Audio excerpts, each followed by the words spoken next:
Hi, hello, I'm Kat, and I'm on a mission to make any game cozy. So today's video is all about cozy open world games. If you haven't noticed from my other videos, I love an expansive open world game. I love being able to wander around massive worlds and get lost in a story.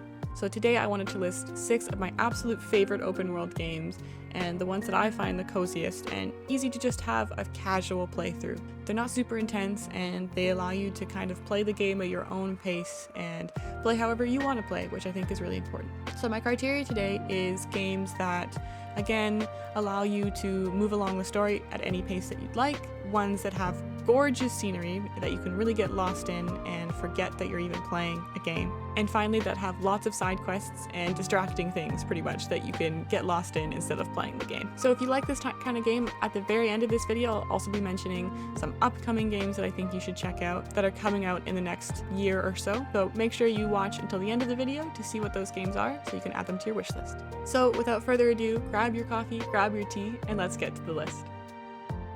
The first game on this list is Breath of the Wild. I know I've talked about this before on the channel, but today I really wanted to talk about how this game is honestly one of the best open world games out there.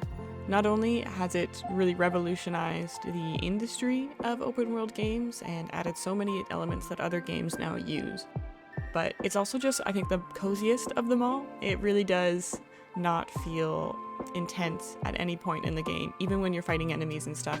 It really is just a perfect cozy game. The thing I like most about Breath of the Wild is you really can go at your own pace.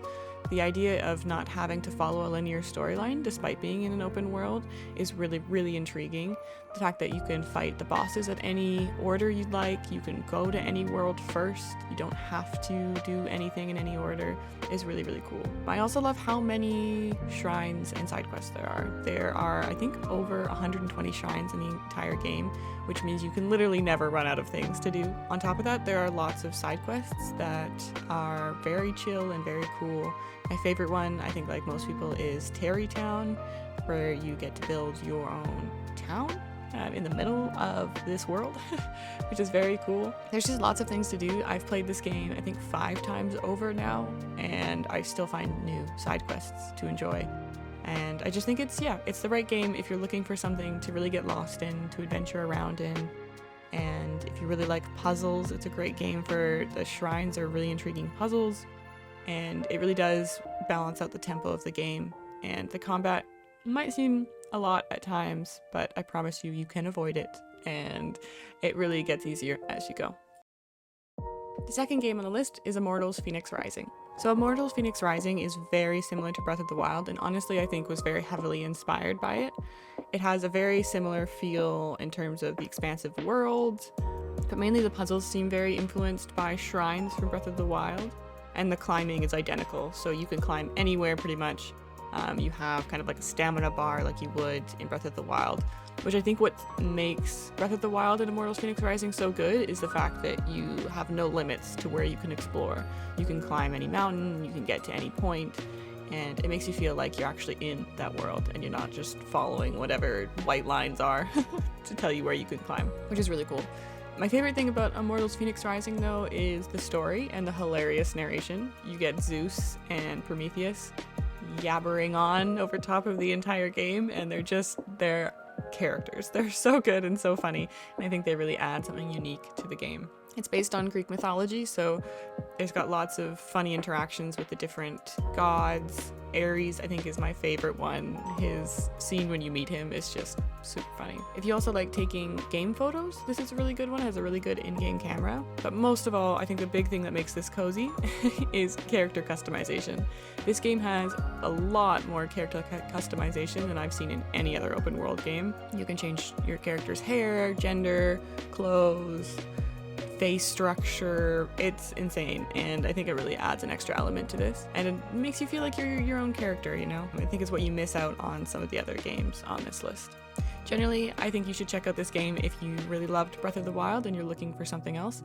It's on both Switch and PlayStation, so if you don't have a PlayStation, this is a great one to get.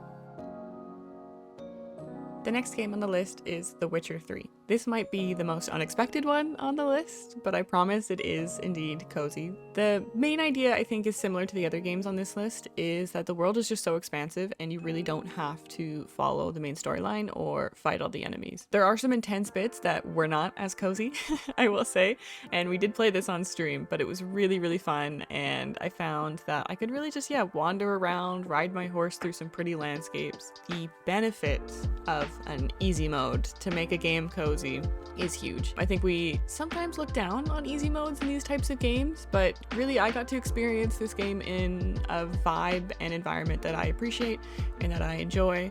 I got to play it in a chill, laid back way and really casually, and it was really fun, and I got to enjoy the storyline and really dive deep into the characters and not have to worry as much about the combat, which is totally fine. We're big proponents of easy mode on this channel. But the main thing I think that makes this cozy, again, like the other games, is the world is huge. You can walk around for hours. There are so many side quests and little things that you can enjoy. There's some kind of like mini games. There's the Gwent card game, which if you kind of like mini games within a wider game, it's a really good one. And there's a whole community around it online as well. It's worth picking up if you haven't already. There's a really great remaster of the game too. If you're wanting to watch the Netflix show, which I know I am, I'm just waiting to finish The Witcher 3 so that I can watch the show. It's a great one to play. Next game on the list is a really new one, which I've been enjoying a lot, is Kena Bridge of Spirits. Kena is, I think, very heavily inspired by Breath of the Wild and Horizon Zero Dawn. It's very similar in the world makeup and how big it is, the shrine type dungeon mechanic. But I think what Kena does really well is the graphics. It looks like a Pixar movie. If you like Pixar movies and you like open world games, this is the game for you. It's just really, really pretty, and I honestly fall in love with it every time I start it up. You have these little companions that are extra freaking cute. It's like a mix of Pikmin and Breath of the Wild and Horizon Zero Dawn and a Pixar movie all bundled into one. You're using these little companions a lot, just like you would in Pikmin, like using them to do certain things in the world and help you around. You're pretty much, I think, guiding spirits to the afterlife. It's not very clear. It reminds me of Spiritfarer in that way, that I think that's what's happening, but I'm not entirely sure. Have not finished the game yet, so I could not tell you. So it's really emotional. I will say, I think the very first spirit, I cried. I was wrecked by it. It's a really great story and really gorgeous. The characters are beautiful. I'm falling in love with every single one I meet. The combat, to be honest, is a bit challenging. More challenging than I expected, and I was playing on easy mode. I've heard some people explain it as like Dark Souls worthy combat. Some of the bosses are just like unexpectedly hard, like randomly. But generally, Kena Bridge of Spirits, it's a great game. It's the only indie I think on this list, so that's important to mention. They used Unreal Engine to do this, so I highly recommend, as my big indie recommendation of this video, go check out Kena Bridge of Spirits. It's both on PlayStation and PC, so if you don't have a PlayStation, again, you can play this on PC. The next game on the list is Marvel's Spider-Man on PlayStation. So I haven't really talked about this game on social media or on any of my platforms yet, but honestly I think it's one of my favorite PlayStation games of all time. The Marvel Spider-Man games, both the original and then the Miles Morales sequel, are just really incredible. I think they're some of the best games on these newer consoles. The world is surprisingly open. I would not have expected that from a Spider-Man game, but it really, really works very, very well. Honestly, I think I spent most of the game collecting everything I could. I was running around trying to get like every little photo opportunity. I was trying to cash in all of the side quests. There's just so much to do, and it's really fun to enjoy an open world in a slightly different setting. I think I'm very used to open world games being in kind of either like a post-apocalyptic or like a medieval setting, whereas having Spider-Man in New York City is really fun. Also, the storylines are very similar to Immortals Fenyx Rising. I find the narration really funny and engaging. There's a podcast, essentially, that you get to listen to throughout the game, who is the voice actor, actually, of Horizon Zero Dawn's Aloy, which we'll touch in a sec here. There's a kind of hidden part of your menu where you can look through like a Twitter feed, and honestly, the posts on that thing are so funny. I really encourage you to look through it. If you're looking for a game that's a bit funnier and lighter, but also still very open world and heavy with the side quests and collectibles, this is a really good game for you. But I think The one thing that makes this game, honestly one of the best games, but also one of the coziest, is the web slinging mechanic.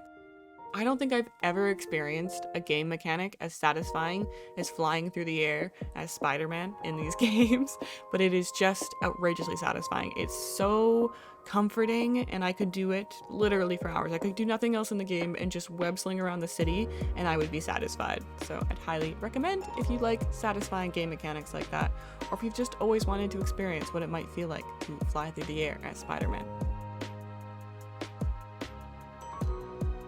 Okay, the very last game on this list, and my absolute favorite, is Horizon Zero Dawn. So Horizon Zero Dawn, like I said, is probably my all-time favorite game ever. It's just really that good.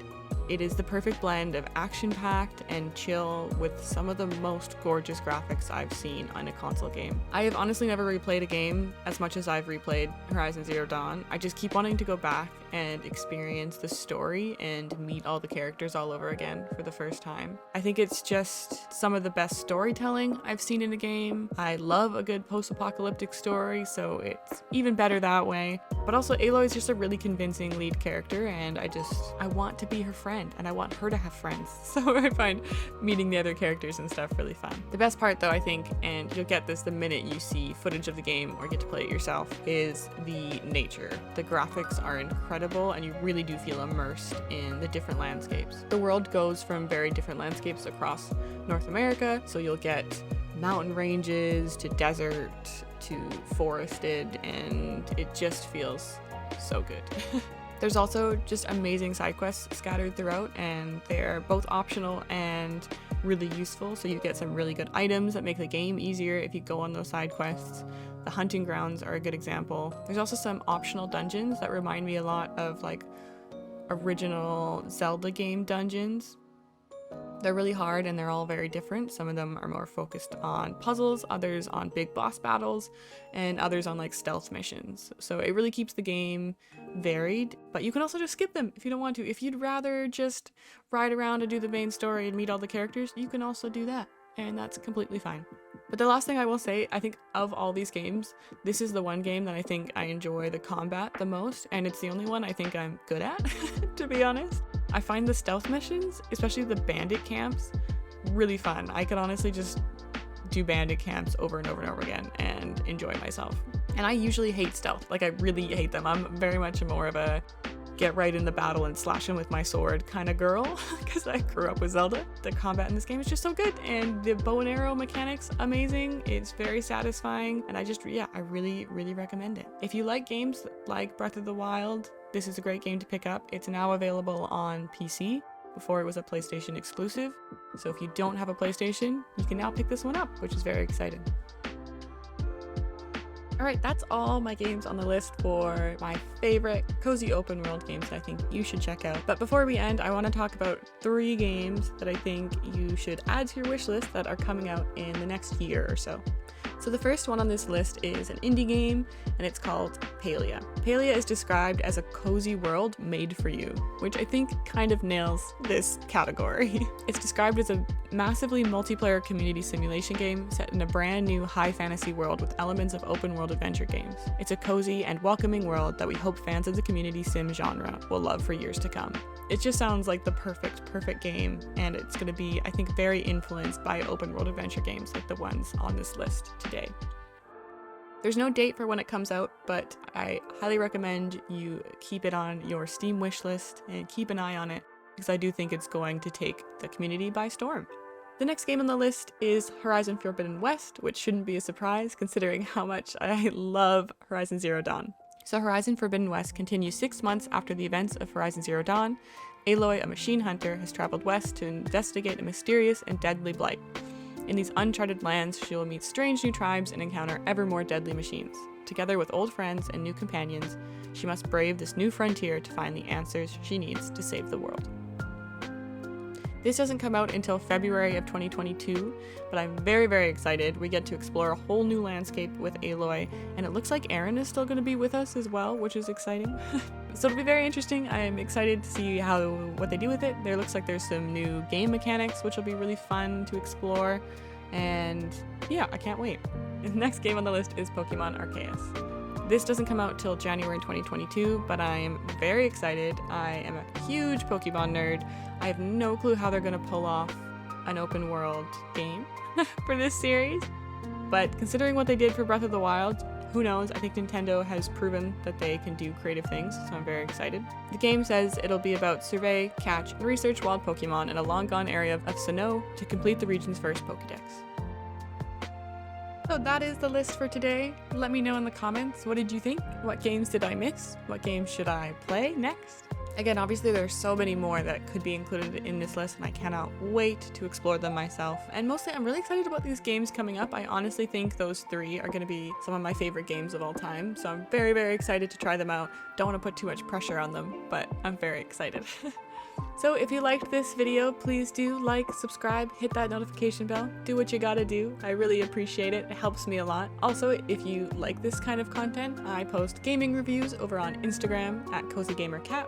And if you want to watch me play some games, come and have some cozy, chill chats. I stream 3 days a week over on twitch.tv/CozyGamerCat. So please come hang out, come say hi, come say you came from the YouTube channel, and I'm really excited to meet you. So without further ado, thank you so much for watching, and I'll see you next time.